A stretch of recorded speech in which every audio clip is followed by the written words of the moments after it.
Salam əziz izləyicilər, kanalıma xoş gəlmisiniz. Bu videoda sizlər üçün Dimin sınaqlar toplusundan 5-ci sınağın izahını verəcəm. Deməli, birinci sualda verilib ki, mətn redaktorunda yalnız proqrammer ifadəsi yazılmış, daha sonra bu söz seçilərək ardıcıl olaraq 4 dəfə Ctrl+C, 1 dəfə Ctrl+X, 3 dəfə də Ctrl+V düymələri icra edilir. Bu əməliyyatlardan sonra mətndə neçə dəfə bu ifadə əks olunar? Proqrammer sözünü əgər 4 dəfə kopyalayırıqsa, əslində o sadəcə elə bir dəfə kopyalanmış olur. Yəni burada 40 da yazsa, 10 da yazsa, bu bircə dəfə kopyalanmış olur. Məsəl üçün, mən bunu seçdim, kopyaladım. İkinci dəfə yenə bunu kopyalayıramsa, yenə kopyalanmış olur da. Yəni burada 4 dənə də, 40 dənə də yazmağın bir mənası yoxdur. Kopyalananda da bilirik ki, obyekt öz yerində qalır. Sadəcə biz onun nüsxəsini götürmüşük. Ardıca deyir ki, bir dəfədə Ctrl+X vurulur. Ctrl+X da bilirik ki, obyekti yerindən kəsir. Deməli, mən bunu buradan kəsirəmsə, əvvəlki kopyalanma əməliyyatı bir məna ifadə eləmir. Çünki kopyaladım, sonra da seçib kəsdimsə, kopyalanmanın nə mənası qaldı? Ondan sonra da deyir, 3 dəfə Ctrl+V düyməsi vurur. Kəsdikdən sonra da kəsdiyim o sözü 3 dəfə yapışdırıram. Bilirik ki, Ctrl+V də yapışdırmadır. Deməli, proqrammer sözü bax bu formada mətn sahəsində 3 dəfə görünür, yəni yapışdırılır. Yəni, deyir ki, neçə dəfə, yəni proqrammer sözü görünər? 3 dəfə. Növbəti sualda verilib ki, verilənlər bazasının işçilər adlı cədvəl fraqmenti verilib. Bu cədvələ aşağıdakı kimi sorğu tətbiq edilərsə, sorğu nəticəsində alınan yeni cədvəldə ilk 3 yerdəki işçinin ID nömrələrinin ardıcıllığını müəyyənləşdirin. Deməli, baxaq bura. Sorğu ümumiyyətlə, bax bu hissədə yazılır, kriteriya bölməsində ya da OR hissəsində. Qeyd edeyim ki, əgər hər iki şərt bir sətirdə verilibsə, yəni ancaq kriteriya hissəsində yazılıbsa, onların arasında and var deməkdir. Və yaş sütunu verib də, yaş onda sütununda belə çıxır ki, not 20 kiçikdir, 23 götürəcək. Yəni yaşı 23-dən kiçik olmayanları. Bundan sonra and yazıram. Endi yazmağımda səbəb dediyim kimi, yəni hər iki şərtin kriteriya bölməsində yazılmasıdır.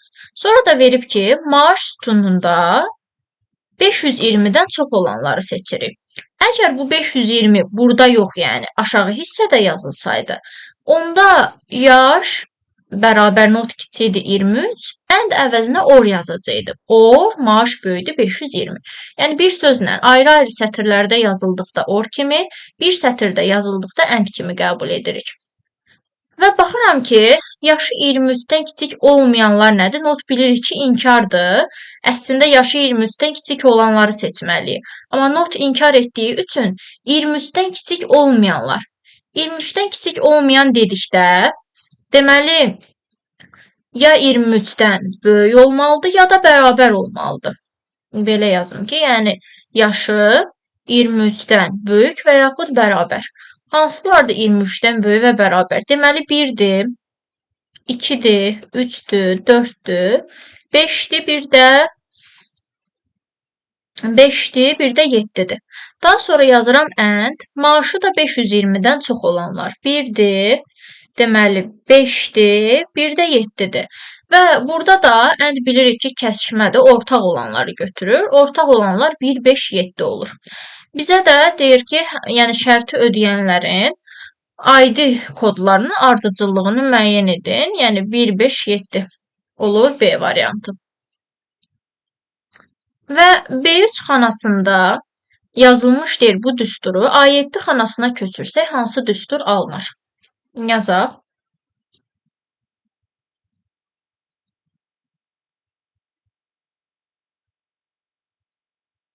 Burada sam bir şeyi ifadə eləmir əslində. Çünki əsas xanalardır da, yəni dəyişən. B3-dən A7-yə əgər xananı köçürürüksə, B-dən A-ya bilirik ki, cədvəldə bir sütun geri gedib. Və 3-dən 7-yə isə 4 sətir artıb. Xana necə dəyişirsə, o biri xanaları da elə dəyişdiririk. Deməli, B-dən A-ya bir sütun geri gedibsə, C-dən də bir sütun geri B-dir. Amma bilirik ki, sətir və yaxud sütunun qarşısında dollar yazılarsa, Bu həmin sətir və ya sütunun mütləq olduğunu göstərir. Yəni biz onu dəyişmirik, olduğu kimi saxlayırıq. Burada da D-nin qarşısında dollar yazılıb, ona görə də D-ni dəyişmirik. İndi baxıram ki, sətrin qarşısında dollar yoxdur, dəyişə bilərəm. Və sətir də 3-dən 7-yə 4% artdığına görə 13-ün üstünə də 4 gəlib 17 alıram. Ədədlər isə xana dəyişilməsi zamanı sabit qalır. Yəni üstəgəl 2-dir, vur 2-dir, fərqi yoxdur, eyni qalır. Daha sonra dollar C-ni saxlayıram. Yenə C-nin qarşısında dollar var deyə və sətri 4% artırdığıma görə 5-in üstünə 4 gəlib 9 alıram. Yenə D-ni 1 vahid geri aparıram. Çünki B-dən A-ya 1 vahid geri gedibsə, D-dən 1 vahid əvvəldə C gəlir. Amma sətir burada mütləq olduğuna görə dollar 3 kimi saxlayıram. Deməli, B12 üstəgəl D17, 2 vuraxsam C9, C3 olur, 3 də A bəndi. Sonra 4-cü sualda verilib ki, verilənlər bazasının cədvəli üzərində hansı əməliyyat yerinə yetirsə, cədvəlin strukturu dəyişməz. Struktur tərkibidir. Və bilirik ki, cədvəl necə tərtib olunur? Yəni, biz cədvəli tərtib eləyən zaman sahələrin adlarını bilirik ki, verilənlər bazasında file name, yəni struktur təyin edilən zaman sahə adları, sonra onların tipləri, bir də description 3 dənə sahə verilir. Və biz burada cədvəlin sütunlarının adlarını qeyd edirik. Yəni cədvəli yaradan sütunlardır. Və strukturu dedikdə də sütunların əlavə edilməsi, sütunların silinməsi və s. başa düşülür. Məsəl üçün biz cədvəldən hər hansı bir sətri silsək, o cədvəlin strukturu dəyişməyəcək. Yenə sütunlar, orada olan tiplər və s. hər şey olduğu kimi qalacaq. Amma cədvəlin hər hansı bir sütununu silsə, məsəl üçün yaş sütununu buradan götürsəm, artıq onun tərkibi dəyişmiş olur. Struktur dəyişməz dediyinə görə sahə olanları çıxıram. Sahə harda varsa çıxıram. Çünki sütunu siləndə strukturu dəyişir. Dəyişməz dediyinə görə biz A variantı seçirik. Yəni yazı da bilirik ki, sətirdir də. Hər hansı bir sətri siləndə struktur dəyişməz qalır. 5-də verib ki, mətin faylında ancaq deyir imtahan sözü mövcuddur. Bu mətin üçün aşağıdakı proses icra edilir. Deyir, mətin seçilir. Daha sonra Ctrl-C düyməsi vurulur. Bilirik ki, Ctrl-C kopyalayır. Kopyalayırsa, bu obyekt öz yerində qalır. Sadəcə onun kopyasını götürmüşük. Sonra deyir ki, mətnin sonuncu hərfindən deməli, dərhal sonra deyir, belə bir işarə qoyulur, minus işarəsi. Və bundan sonra deyir, 2 dəfə Ctrl-V vurulur. Bizim kopyaladığımız söz imtahan sözü idi. 2 dəfə Ctrl-V eləyirəmsə, 2 dəfə imtahan sözünü yapışdırıram. Və bu formada 2 dənə imtahan sözü yapışır. Hələ ki, sənəddə 3 dənə imtahan sözü var, hələ ki. Daha sonra deyir ki, alınmış mətin üçün, alınmış mətin budur da, bu mətin üçün proses yenidən bir dəfə təkrarlanır. Deməli, qayıdıram ən əvvələ. Ən əvvəldə nə demişdi? Deyir, bütün mətin seçilir. Deməli, bütün mətni seçdim. Və Ctrl-C-ni vurdum. Ctrl-C də bu mətni kopyaladı. Kopyaladıqdan sonra deyir, mətnin sonuncu hərfindən, yəni axırıncı imtahan sözündən sonra bir dənə boşluq, yəni defis qoydum. 2 dəfə deyir, Ctrl-V vuruldu. Mən bunu bütöv kopyalamışdım deyə, bütöv də 2 dəfə yapışdıracam. Burada neçə dənə imtahan sözü var? 3 dənə. 3 dənə imtahan sözünü 2 dəfə kopyalayıram. Və bir dəfə, təzədən 2 dəfə yeni imtahan sözü kopyalanır. 3 dənə əvvəl var idi. Təzədən 6 dənəni də sonra yapışdırdım. 3, 6, deməli 9 dənə nəticədə imtahan sözü əks olunur. Elektron cədvəldə doğru yazılmış düsturları müəyyən edin. Bilirik ki, düstur yazmaq üçün hökmə bərabərlik olmalıdır və hamısında verilib. Deməli, hansısa xananın adında səhvlik olacaq burada. Birinci düzdür, çünki sütunu və sətrin qarşısında dollar var, yəni bir səhvlik yoxdur. Amma 2 səhvdir. Çünki 3-dən sonra burada dollar veribsə, belə bir şey yoxdur. Yəni, sətir və sütundan əvvəl yazırıq dolları, amma sonra yazmaq düzgün deyil. Və yaxud da burada səhv verib xananın adını. Axı, sətir birinci sütun sonra gəlmir. A2 olsaydı, bəli, doğru olardı. 4 doğrudur, yəni sətrin qarşısında verib dolları və 5 də doğrudur. 5-də də, yəni yazılış düzgündür. 1, 4, 5 olur D bəndi. Daha sonra verilib ki, mətn redaktorunda bu yazıya hansı nömrəli komandalar tətbiq olunur? Baxıram ki, 145, sonra i və n hərfləri daha qalın şriftlə yazılıb. Ona görə B düyməsindən, yəni qalın yazmaq üçün B düyməsindən istifadə edilib. Sonra 145 rəqəminin ədədinin üstünə xətt çəkilib və burada da ABC üstündən xətt çəkilən əmrdən istifadə olunur. Bir də ki, sözün altından xətt çəkib. Bu da bilirik ki, U düyməsi iləndir. 1, 3, 4. Deməli, A bəndi. Sonra 8. 8-ə də verilib ki, verilmiş sorğu nəticəsində tapılan yazıların ID nömrələrini yəni ID-lərini tapacağıq.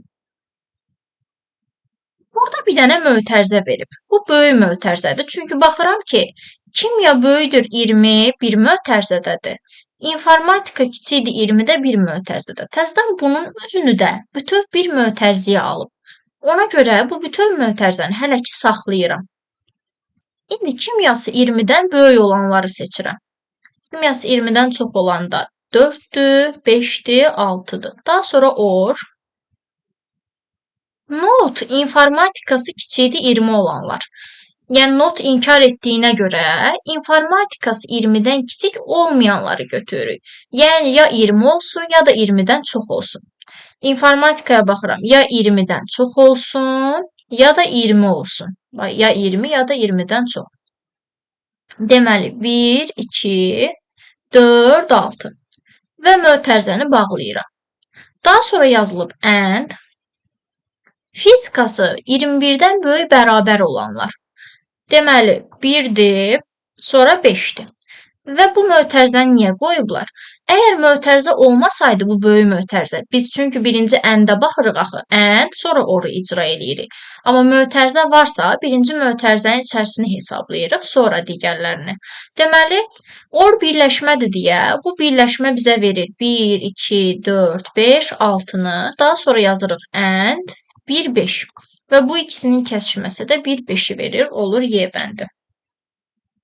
Sonra 9-cu sualda verilib ki, elektron cədvəl fraqmentinə uyğun olaraq bir diaqram qurulub. Diaqram hansı diapazona əsasən qurulmuşdur? Baxırıq ki, diaqramın birinci hissəsinə 7 ədədi uyğun gəlir. İkinci hissəsinə 3, dördüncü hissəsinə isə 5 ədədi.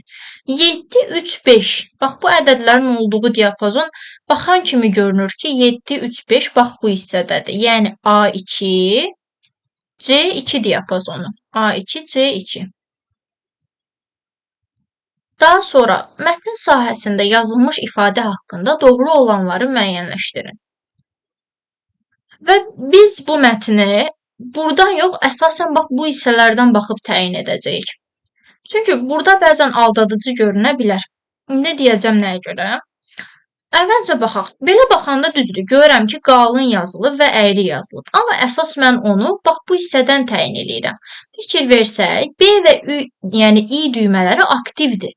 Seçilib. Amma U düyməsi fikir verin aktiv deyil. Aktiv olanlar deməli icra edilən düymələrdir. Deməli bu mətn qalın və əyri yazılıb. Baxaq görək varmı? Bəli, qalın var. Kursiv də əyri deməkdir. Deməli 2 ilə 5 var. Əgər mən bura baxmasam, tək bura baxsam, bu mətn hansı tərəfdədir? Sağ tərəfdə görünür də. Belə deyərəm ki, sağa düzləndirilib. Amma bax, bu hissəyə baxıb mən təyin eləyirəm ki, o ha tərəfə düzləndirib. Bu da bilirik ki, mərkəzə düzləndirmədir. Çünki iki tərəfdən də çıxıntı varsa, mərkəzə doğru sıxılıb. Deməli, əslində mətn mərkəzə doğru düzləndirilib. 2, 5, 6 doğrudur. Başqa variant da onsuz yoxdur. Daha sonra deməli mətn 11-ci sual gəlir.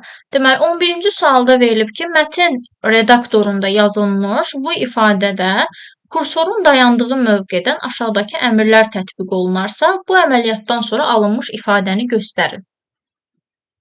Backspace deyil düyməsi 4 dəfə sıxılır. Bilirik ki, backspace deməli sol tərəfə silir. Deməli 4 dənə sol tərəfə düyməni basanda backspace 4 simvol silir. Burada deməli bir dənə boşluq da var deyə bu boşluğu da silir, bir də n-nı silir. 4 dənə silinəndən sonra Deməli, daha sonra deyir ki, sağ ox klavişini 3 dəfə sıxırıq. Deməli, bunlar silinib. 1, 2, bir dəqiqə üzr istəyirəm. Deməli, 1, 2, 3, 4. 4 dənəni silmişik və bu kursoru deyir 3 dənə sağa apar. 1, 2, 3. Deməli, gətirib, yerləşdiririk bax bura. Kursor artıq buradan götürülüb. Daha sonra deyir ki, delete klavişi 5 dəfə sıxılır. Delete də bilirik ki, sağa silir. 1, 2, 3, 4, 5. 5 dənə də bu tərəfə sildim. Backspace təzədən 6 dəfə vurulur. 6 dəfə də onu da sola silirəm. 1, 2, 3, 4, 5, 6. Yerdə nə qaldı? Informa. Deməli olur 11-də Y bəndi. Sonra keçirik 12-ci suala.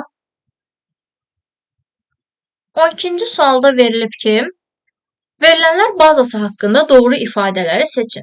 Bir neçə sütuna eyni ad vermək mümkündür. Xeyr.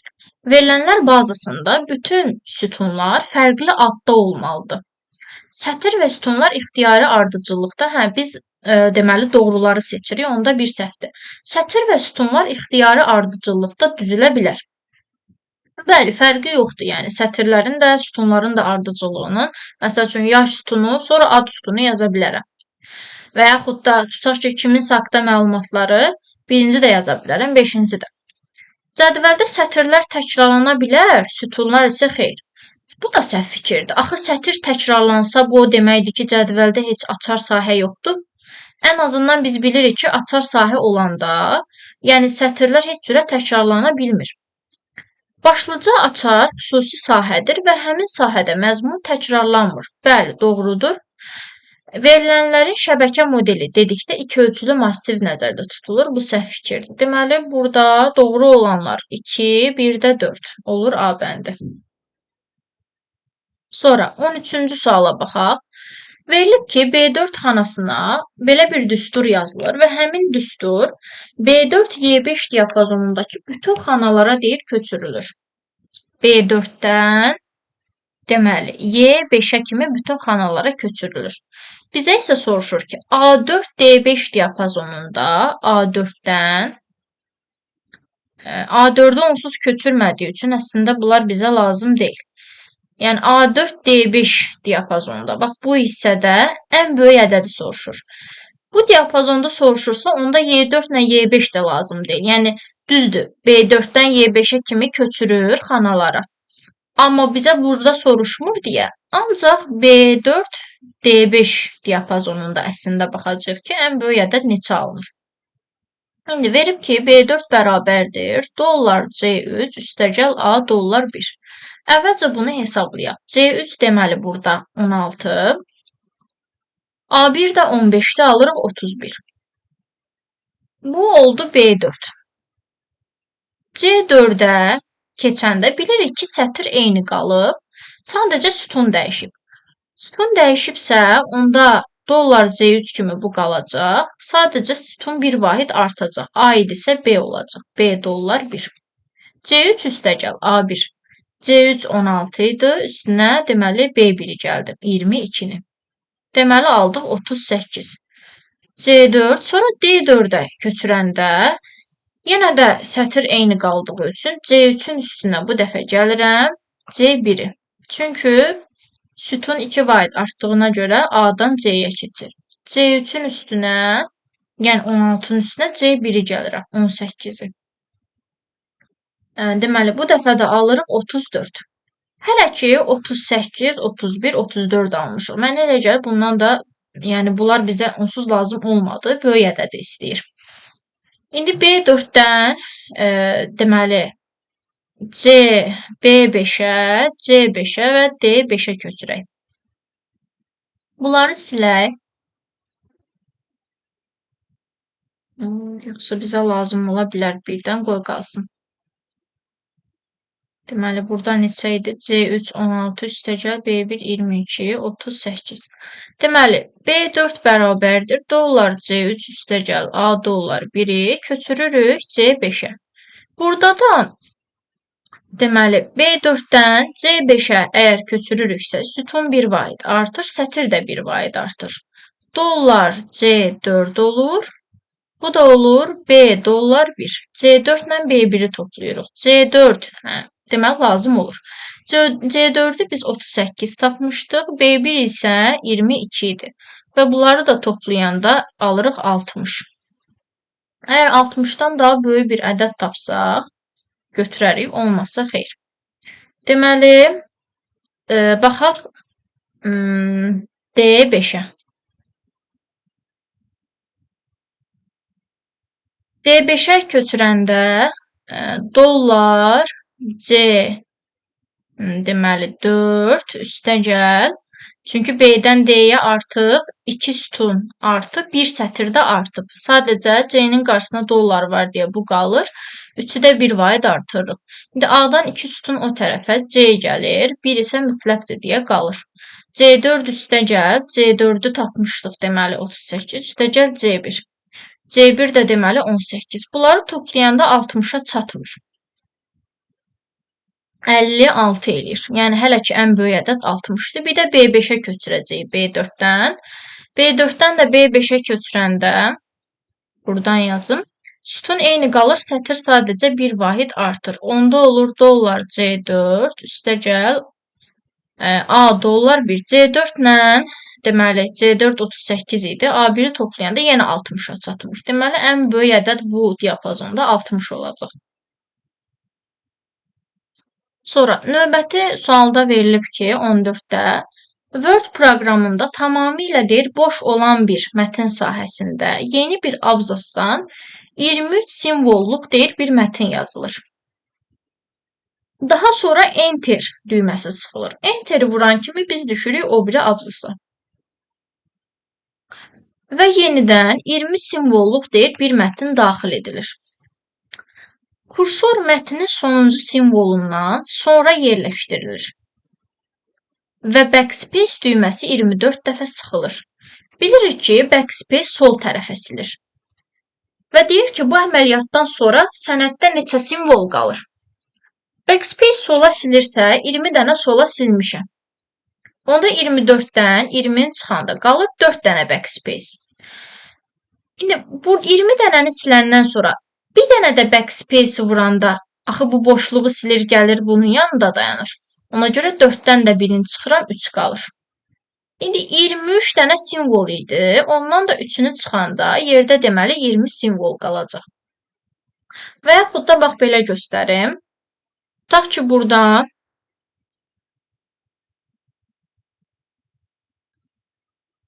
məsələn, A, B, C, D yazmışam. Aşağı Enteri basıb düşəndə təzədən A, B, C yazıram. Mən bunu siləndə 1, 2, 3 dənə sildim. 4-cü dəfə backspace vuranda axı o boşluğu silir. Deməli, onu da saymaq lazımdır. Yəni, burada həmin o 20 dənəni sildi. Bir dənə də backspace vuranda boşluğu silir deyə o 4 dənə backspace-dən birini də çıxıram, 3 qalır. Təzədən 23 dənə simvol da yuxarıda abzasda var idi. O 23-dən də 3-ünü siləndə yerdə 20 simvol qalacaq. 15-də verilib ki, verilənlər bazasında əlaqələndirilmiş cədvəllər verilib. Bu cədvəllərə əsasən Nəzirə Hüseynovanın dərsində iştirak edən şagirdlərin ümumi sayını tapın.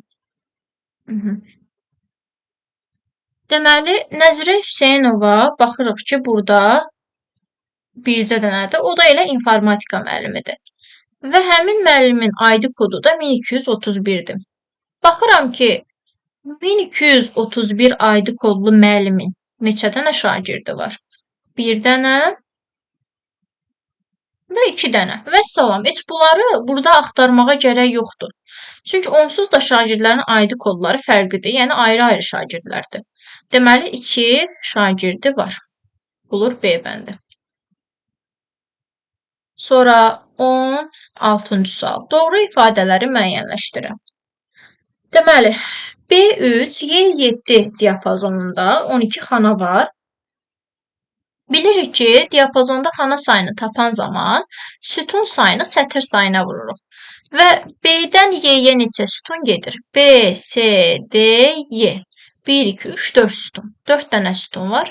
Sətir sayını tapanda da axırıncı sətirdən birinci sətri çıxıb üstünə 1 gəlirik ki, hər iki sətri götürsün deyə. 4-ü vururuq deməli 5-ə, alırıq 20. Deməli 20 dənə xana eləyir, amma bu deyir 12 xana var. Deməli onda bir səhvdir.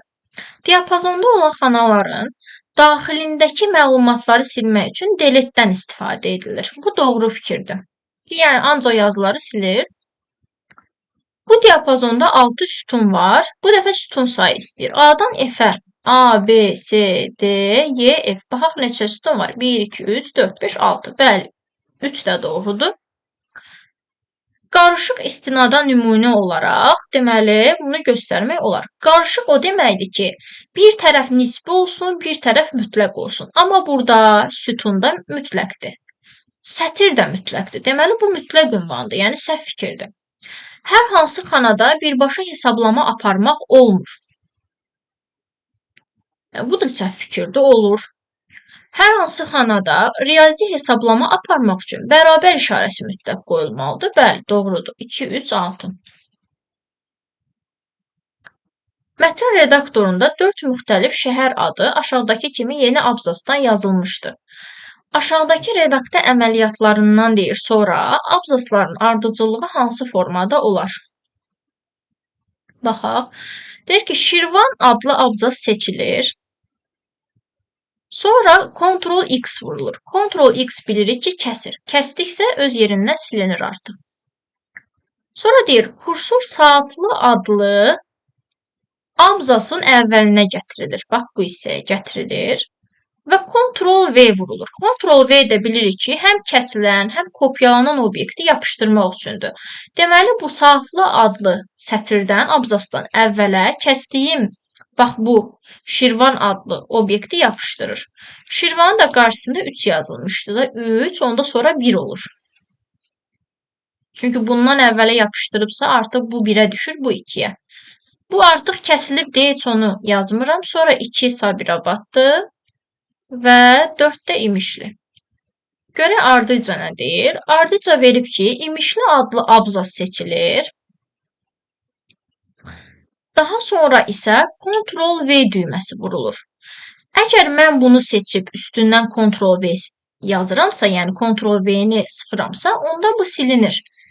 Bir var, kursoru saxlayıb, məsəl üçün, bayaq göstərdiyimiz kimi kursoru saxlayıb burada Ctrl-V vururamsa saatlı silinməmişdir. Yerində qalır. Sadəcə ondan əvvələ yapışdırdığım obyekti görürəm. Bir də var ki, obyekti seçib üstündən Ctrl-V eləmək. Seçib əgər Ctrl-V eləyiriksə, o obyekt silinir. Və nəyi Ctrl-V edəcəm? Axırıncı kəsdiyim obyekt Şirvan idi deyə, onda bura Ctrl-V olunacaq obyektdə Şirvan olacaq. Yəni bura daha doğrusu 3 idi Şirvanın sıra nömrəsi. Bunu yapışdıracaq. Yenidən deyir ki, kursor saatlı adlı abzasın əvvəlinə gətirilir və Ctrl-V düyməsi yenidən icra olunur. Ctrl-V bilirik ki, yenə yapışdırır. Deməli, 3 Şirvan idi. Saatlıdan əvvəl bir də 3 Şirvanı əgər yenə kopyalayırsa, yenə 3 Şirvan olur. Sonra 1 saatlı olur. 2 Sabirabad olur. 3 Şirvan olur. Ardıca verilib ki, Sabirabad adlı abzas seçilir və Ctrl-C vurulur. Ctrl-C də kopyalayır. Kopyalananda obyekt öz yerində qalır, yəni silinmir. Yəni Ctrl-C-nin əslində burada bir mahiyyəti yoxdur. Və deyir ki, bu düymələrin ardıcıllığı necə olar bundan sonra? 3, 3, 1, 2, 3. 3, 3, 1, 2, 3. 3, 1, 2, 3 olur C bəndi. Daha sonra 18-də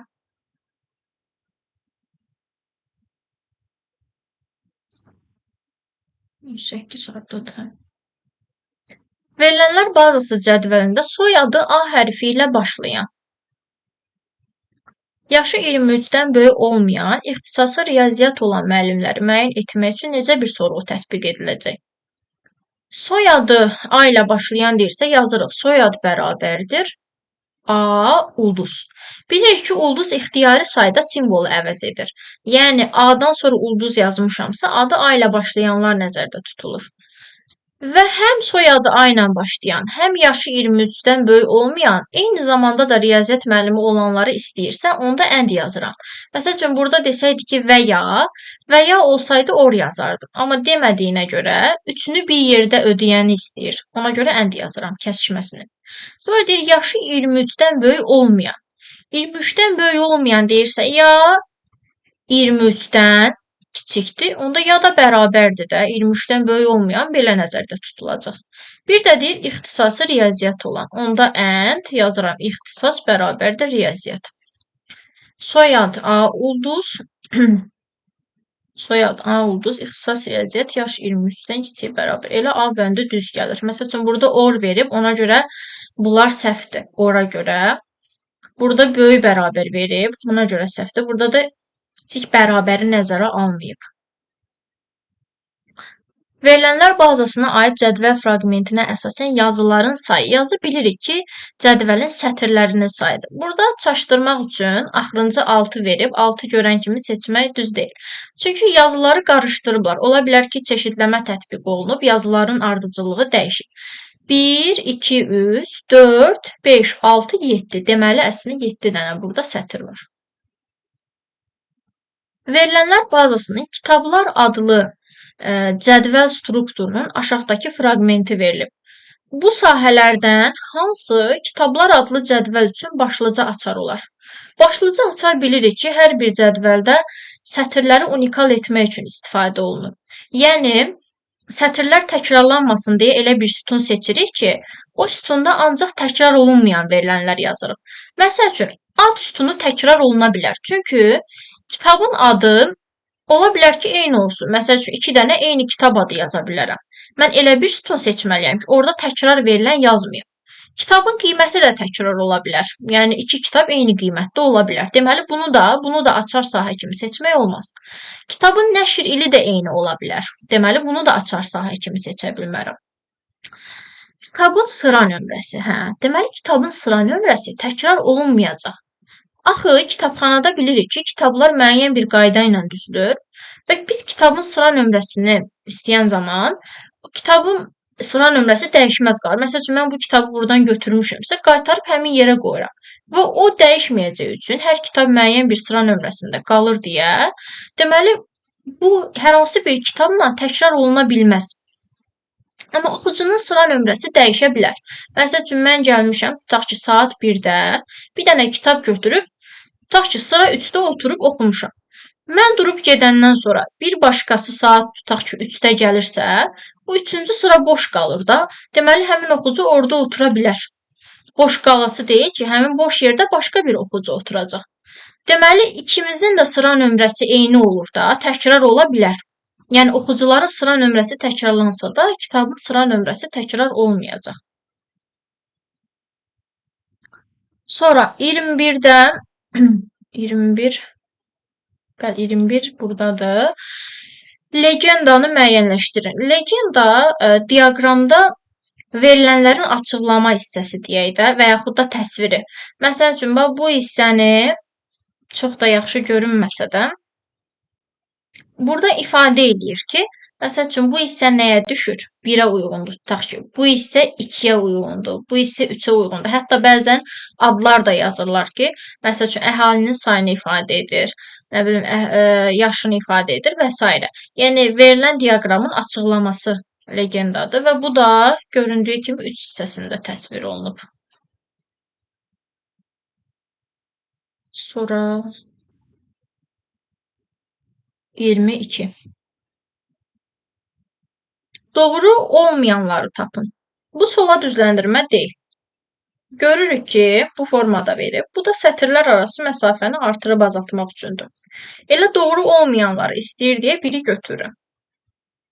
Düstur, bəli, bu equation düyməsidir. Yəni, düstur daxil etmək üçün istifadə olunur. Doğru olmayanları istəyir deyə bunu seçmirəm.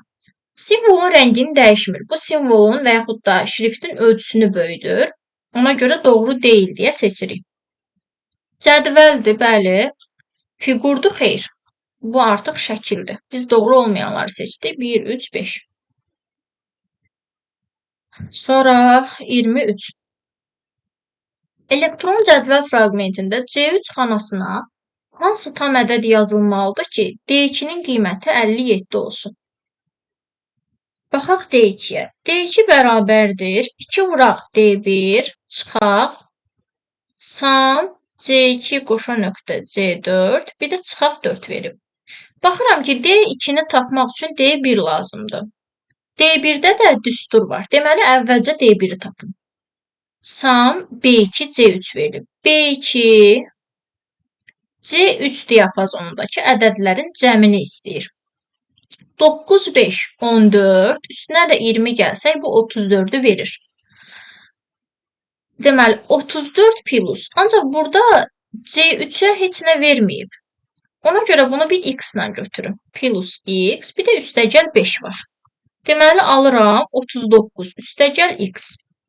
Ya da heç C3 də yaza bilərik, olsun C3. 39 plus C3 deməli D1-in qiymətidirsə, gətirib D2-nin düsturunda yerinə yazıram. Deməli, 2 vuraq 39 plus C3 çıxaq. Bir də bunu tapım. Sam C2, C4 verilib. C2, C4 diapazonunun cəmi. 5 ilə 22 verir 27-ni. Bir də C3 də var axı, üstəgəl C3. Sadəcə bunu mötərziyə alıram. Çünki bütöv cəmləyib, sonra çıxmalıyam da. Çıxılsın. Bir də çıx 4 var. Deyir ki, bunun qiyməti 57-dir. Yəni, D2 xanasının qiyməti 57-yə bərabərdir. Onu buradan silim. Yazım elə birbaşa 57. Artıq tənlik kimi həll eləyirik. 57 bərabərdir. 2 vur 39, bu verir 78. Üstə gəl 2C3, çıxaq 27. Bir də çıx deməli olur C3 çıx 4. Buradan da C3 bərabərdir. Deməli 57 çıxaq 78-dən 27, bir də 4 çıxsaq, deməli 47. Bunu da çıxanda alıram 10. Deməli C3-ə 10 yazmalıyam ki, doğru, yəni bərabərlik alınsın. Bu açıq sualdır. Sonra 24-ə baxaq. 24-də isə verilib ki, elektron cədvəl fraqmenti verilmişdir. B1 xanasına hansı tam qiymət yazılmalıdır ki, hesablamalardan sonra A2, B2, C2 xanalarına əsasən bu diaqram qurulsun. Baxaq. A2 bərabərdir. Yuxarını sizə artıq bizə lazım deyil. Deməli, A2 bərabərdir B1 plus. B1-i bir x ilə ifadə eləyək. X üstə gəl, A1, çıxaq 2. Bu da bizə verir x plus 1-i. Sonra B2 bərabərdir B1. B1-i x götürmüşəm deyə yenə yazıram x çıxaq. 2 vurulsun C1. C1-i də B1 çıxaq 4 kimi verib. B1-i x kimi götürmüşəmsə, onda C1-ə x çıx 4 yazsam, C1-in yerinə burada yazacam x minus 4. Bu da mənə verər x çıx 2x plus 8-i, yəni 8 çıxaq x-in. C2-ni tapanda da B1, yəni x, üstə gəl B2. B2-də 8 çıx x almışam. Bu bölünsün 2 çıxaq 1-ə. C2-ni tapmaq artıq buradan asandır. 8-i 2-yə bölürəm 4, bir də çıxıram 3 alır. Və diaqrama baxanda da görürəm ki, deməli 2 dənə xananın qiyməti A2, B2, C2. Bunlardan hansısa ikisi bir-birinə bərabərdir ki, burada 25-25 alınır. Və hətta həmin xanalardan hər hansı birinin 2 qatı da digər xana olur. Bunu necə tapacağıq indi? Bərabərləşdirmə yolu ilə. Belə ki, əgər hansı 2 xana bir-birinə bərabər olsa, doğru bərabərlik alınır. Məsəl üçün, A2 ilə tutaq ki, götürək B2-ni məsəl üçün. Ya da belə də götürmək olar ki, A2 ilə B2-nin cəmi bərabər olsun C2-yə. Yəni, burada 2 dənəsinin cəmi o birini verməlidir də. Çünki 2 qatıdır axı. Məsəl üçün, bu 5-dirsə, bu 5-dirsə, artıq buna nə düşür? 10. Yəni, bu ikisinin cəmi 10-u verməlidir. Bu qaydada hər hansı ikisini, ixtiyari ikisini götürüb üçüncüsünə bərabərləşdirək. Deməli, əvvəlcə A2 ilə B2-ni götürürəm. A2 x plus 1-dir. B2 də 8 çıx x-dir. Və bunları toplayıb bərabər eləyirəm 3-ə. Tutaq ki, bunlar 25%, 25%dir, bu da 50%dir. Görüm düz alınırmı? Baxıram ki, burada 9 bərabər 3 alınır. Heç doğru bərabərlik çıxmır axı. Deməli, 25-25 bunlar deyil. Sonra götürürəm x plus 1 ilə 3-ü cəmini b2-yə bərabər. 8 çıx x-ə. Görün buradan necə alınır. Burada da x plus 4 bərabər 8 çıx x alınır və x-i 4 tapıram. Görüm x 4 olanda düzgün alınırmı? X 4 olsa A2 olur 4 plus 1 5. B2 olur 8 çıxaq x. Yəni 8 çıxaq 4 də 4'ü verir. C2 də 3'dür. Axı heç biri bir-birinə bərabər olmadı axı. 2 dənə 25%, bir dənə 50% alınmadı. Deməli bu da səhvdir. Yerdə qalır bircə variant. X plus 1'i bərabər edirəm, o biri ikisinin cəminə. Yəni 8 çıx x ilə 3-ün cəminə. Bunları 25-25 götürürəm, bunu 50%. Buradan da deməli 2x bərabərdir olur deməli 10-a, x də bərabər olur 5-ə. Artıq doğru alınacaq. Çünki A2 bərabərdir x plus 1'dir. Deməli x 5'dir, 5'in üstünə 1 gəlirəm 6. Bu oldu 50%. B2 bərabər olur 8 çıxaq x-a. 8-dən 5 çıxıram 3 qalır. Bu olur 25%. C2 də bərabər olur, onsuz da elə 3 idi. Bu da 25%. Deməli 25-25, bir də 50% alındı. Bizə soruşurdu ki, yəni B1-in yerinə hansı qiymət yazılmalıdır? Biz də B1-i x ilə ifadə eləmişdik. Deməli B1 olmalıdır 5.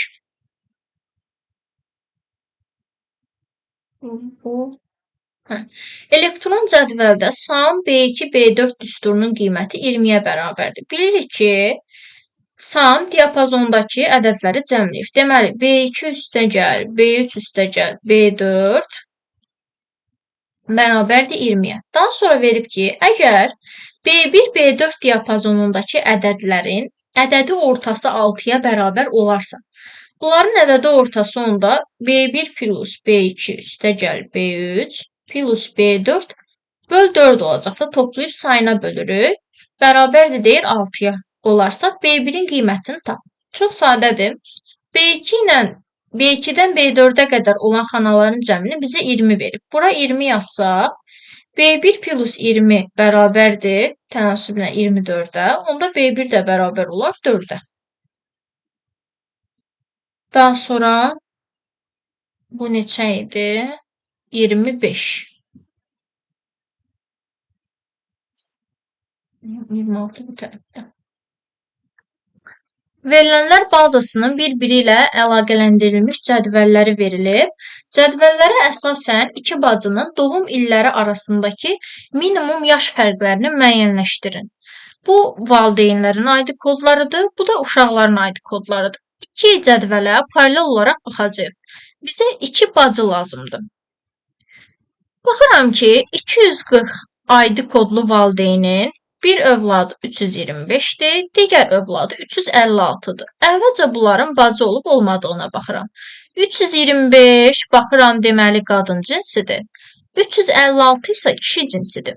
Deməli iki bacı olmayacaq. Yəni bunları çıxdım. Bu ikisini çıxdım. Sonra 265 aidi kodlu valideynin övladlarını axtarıram. Bunların da aidi kodlarına 325, 356 gəlir. Deməli, bu da həmin uşaqlardır da. Yenə baxdığımız 325 ilə 356 baxdıq ki, biri qadın, biri kişi cinsidir. Ona görə bunu da birbaşa sildim. Sonra 325 aidi kodlu valideynin övladları 517 və 427. 517 deməli uyğun gəlir qadın cinsinə, 427 kişi cinsinə. Deməli bunlar da iki bacıya uyğun deyil. 356 aidi kodlu valideyn övladlarına baxıram. 625 və 630. 625 qadın cinsidir, 630 da qadın cinsidir. Hə, iki bacını tapdıq. Baxıram ki, bunların yaş fərqləri nə qədər olar? Bizə deyir minimum yaş fərqi. İki bacının minimum yaş fərqini tap. Burada 1979-dan 1976-nı çıxanda alırıq 3. Hələ ki bu var, amma ola bilər ki, bundan da yəni az yaş fərqi çıxar, ona görə baxmalıyıq. 367'nin övladlarına baxsam, 625, 630 bunlar eynidir. İndi tapdıqlarımızdır. 625'in övladları da 943 ilə 962'dir. 943 ilə 962 kişi cinsidir. Bu da bizə lazım deyil. Deməli, qalır bir dənə 427'nin övladları, 743 və 854. 743 qadın cinsidir, 854 də qadın cinsidir. Və bunların yaş fərqləri isə 2001-dən 1994 çıxırıq. Bu da eləyir 7. Bizə isə minimum yaş fərqini istəyirdi. Ona görə biz 3'ü götürürük. Uyğunluğu müəyyən edin. Bilirik ki, burada hər iki tərəf düppədüzdür də. Hər iki tərəfdən düppədüzdürsə, mətn deməli tam düzləndirilir. Deməli, 1'ə olur D. 1, 2, 3 kimi əgər nömrələnibsə, bu elə nömrələnmiş siyahıdır. 2'yə B.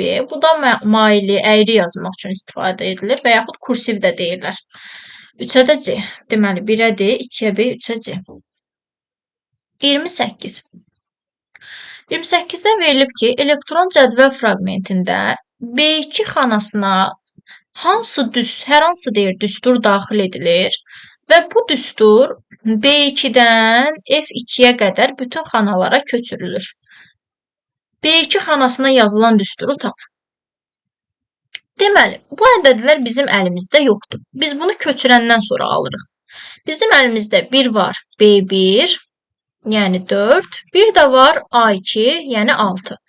Bu iki ədədə görə nətər 22'ni almaq olar, onu fikirləşirəm. Çünki bir düstur çıxartmalıyam. Və baxıram ki, 4'ü 6'ya vursam 24 eləyir, yəni 22 elə yaxınlaşa bilərəm. Ona görə B1 deməli, B1 vuraq, yazıram A2. İndi 24'dən də fikirləşirəm ki, 2 çıxsam 22'ni ala bilərəm.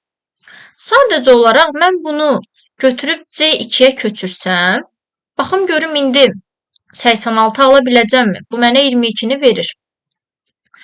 İndi bilirik ki, B'dən C'yə bir sütun artıbsa, bu birləri də bir sütun artırmalıyam. Sətir onsuz da dəyişməyib. Deməli, bu olacaq C1 vurulsun B2, yəni sütunu bir vahid artırdıq. C1'i də B2'yə vuranda baxıram ki, C1 boş xanadır və boş xananı biz 0 kimi qəbul edirik. 0'ı da nəyə vursam onsuz da 0 verir. Axı mən 86 ala bilmədim C2'də. Və belə fikirləşirəm ki, mən növbəti D2'yə də köçürsəm, burada da D1 vuraq nəsə alınacaq. D1 də boş xanadır. Ona görə mənə bunlar lazım deyil. Yəni, mən burada sütunu mütləq eləyirəm ki, B1 sütununu. Mən bunu hansısa xanaya köçürdəndə C olmasın, elə B'də qalsın. Çünki köçürsəm, başqa xanaya gəlib 0 olacaq. 0'ı da nəyə vursam 0'a çevriləcək. Deməli, dollar B1 götürdüm. Həmişə 4'ü nəyəsə vuracam.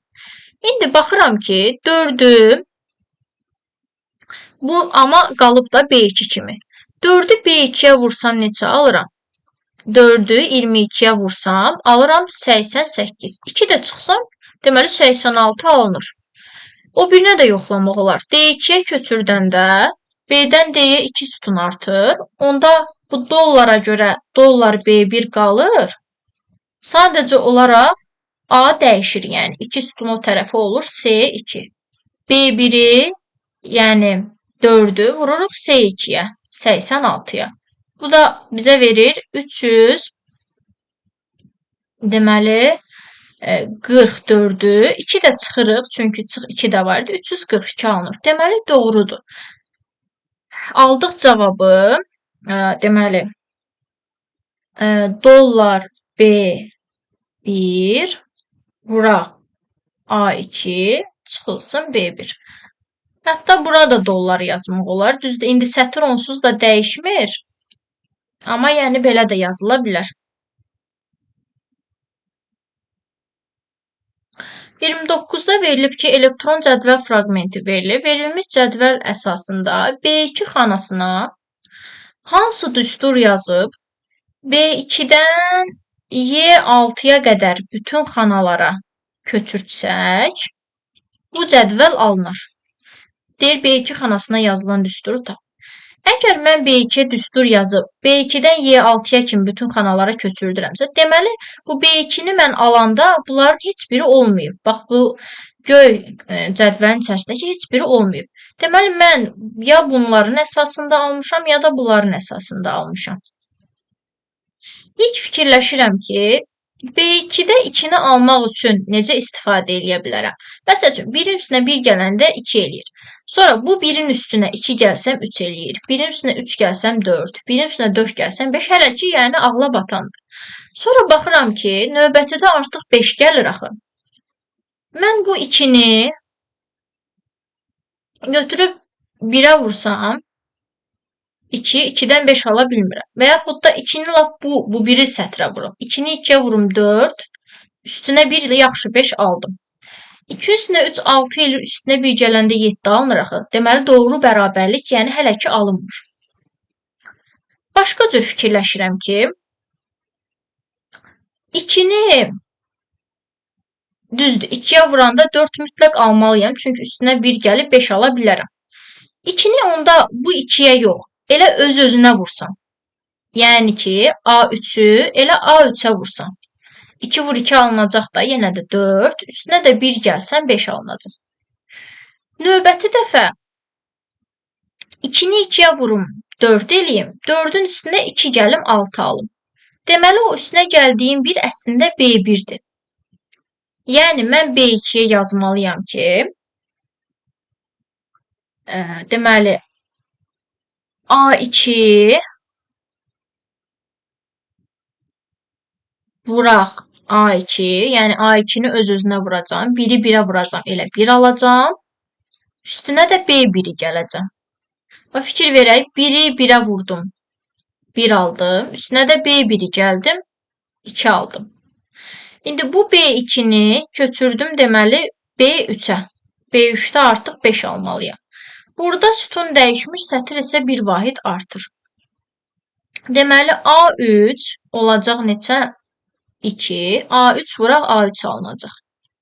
2 vur 2, 4. Üstünə də indi sətir bir vahid artıq deyə B2-ni götürəcəm. B2 isə eləyir, deməli, 2. 2 vur 2, 4. Üstünə də 2, 6. Amma halbuki mən burada deməli 5 almalıydım. Deməli, A3 vuraq, A3, 2 vur 2, 4. Üstünə də mən burada 1 gəlməliydim. Deməli, B2 yox, B1 olsaydı, B1 axı 1-dir. Deməli, 4-ün üstünə 1 gəlib, burada 5 ala bilərdim. Ona görə də mən bu B1-də sətri mütləq eləyirəm. Çünki B1, B2 olanda artıq istədiyim bərabərlik alınmadı. Amma sətri mütləq eləsəm, 2 vur 2, 4, üstünə də 1, 5 alacam yəni.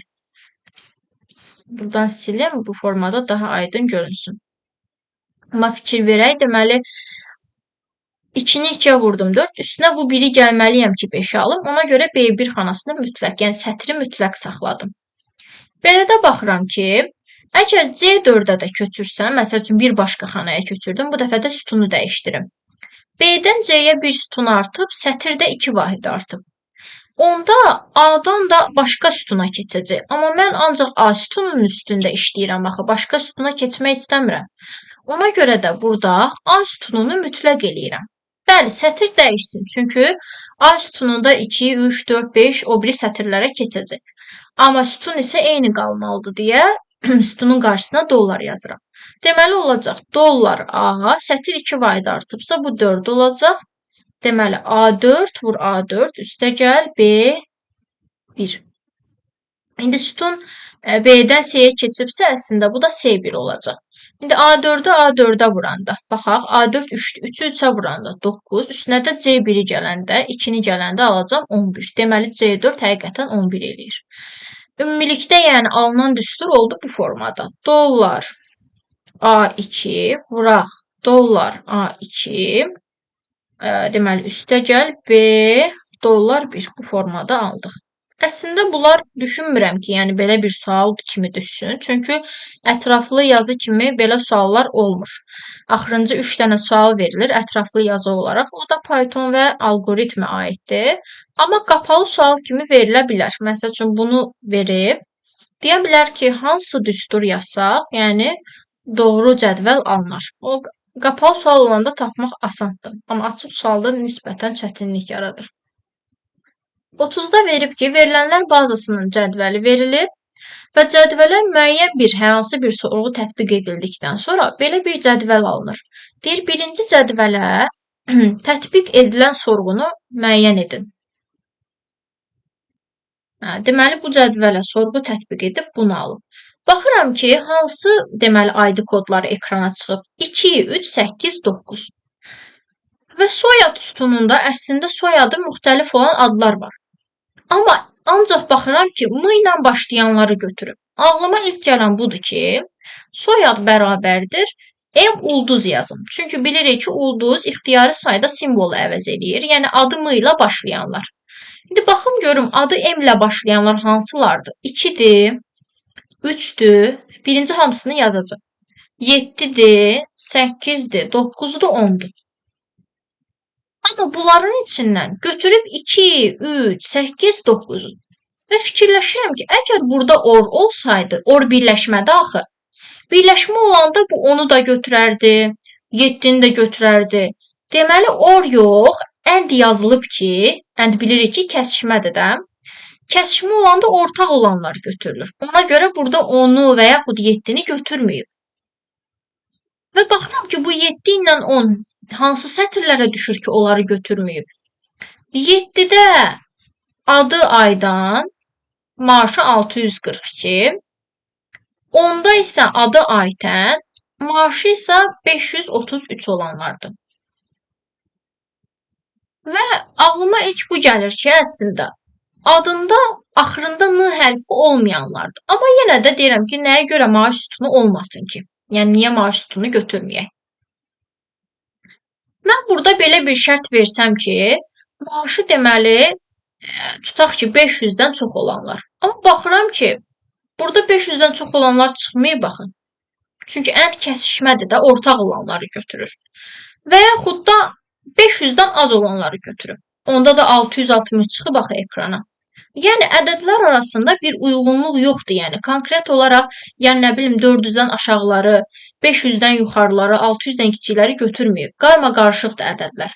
Ona görə elə mən ad sütunu ilə davam eləyirəm. Və buradan da açıq aydın görünür ki, adını ilə qutaranları götürməyib. Mən də şərti belə verirəm ki, and not bilirik ki, inkardır da, yəni deyildən istifadə eləyəcəm. Adı N ilə qutarmayanları götür. Bu əslində bilirik ki, adı N ilə bitənlər deməkdir. Çünki ulduz ixtiyari sayda simvolu əvəz edir. Yəni, nə qədərsə simvol, sonra N hərfi var. Adı N ilə qutaranlar digərləridir. Qutarmayanlar, not inkar eləyir axı. Qutarmayanlar da, adı N ilə qutarmayanlar da qalanlarıdır. Yəni, 1-dir, 2-dir, 3-dür, 4-dür, 5-dir, 6-dır, 8-dir, 9-dur. Bunların, bax, bununla bunun kəsişməsi bizə verir 2, 3, 8, 9. Deməli, yazacağımız sorğu olacaq bu formada. Soyad bərabərdir M ulduz and not deməli ad bərabərdir ulduz N. Bu videoluk bu qədər. Gələn videolarda görüşənədək.